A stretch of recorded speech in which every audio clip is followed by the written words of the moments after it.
Stunt move. This is almost like a shake and bake in basketball. If you can get your defender thinking you're going one way and cutting back the other way, it allows you to be one step or one stroke ahead of your defender. If you notice in this move, your offensive player is creating a lot of whitewater, a lot of quick twitch movements. You've got to really sell that first movement.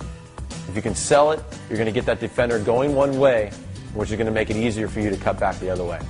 One small thing you can see on an underwater camera here is the arm that once you cut across, that the other hand can move that defender to the side and allows you to take a stroke in front of that defender. Get that ball side if you wish. That stunt move is also great just to make your defense think about you. Even if you don't even want to do anything. You're just moving, you're creating space, you're making him focus on you. You never want your own defender to try to help somebody else out.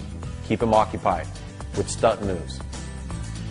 Elbow control. This is one of my favorite things to be able to do as a driver offensive player. If I can maintain the elbow of the defensive player, I can learn to maneuver him in a way that I want him to go. I can get inside water, I can make him think I'm going inside water and coming back out and receiving the ball. If you notice, controlling the elbow on a player actually is able to maneuver the entire body.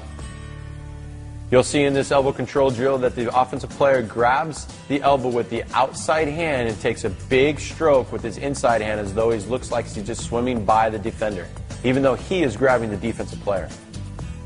The offensive player, once he grabs this big move, he cuts to the inside with the big stroke and tries to gain inside water. Here on these next couple of clips, the defender does a great job of spinning out of the elbow control, but the offensive player is one step ahead. When that defensive player turns his back to him, he steps back over his hips, receives the ball, or he cuts across his body and goes back the other way.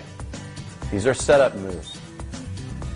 The inside stroke is that inside hand gaining that ball side or inside water position. The only thing that's going to allow you to do this is with a big breaststroke kick to get you in that position. If you can establish that first stroke, you've established control or an advantage on your defender. Once you have that inside game, stop. Hold it, contain it, get your hips back up, and then release again. Don't just take off for the races. The grind to shin release is probably one of the most important key aspects of offensive drive. If you can learn this drill, you will learn how to separate from your defender like the best of them.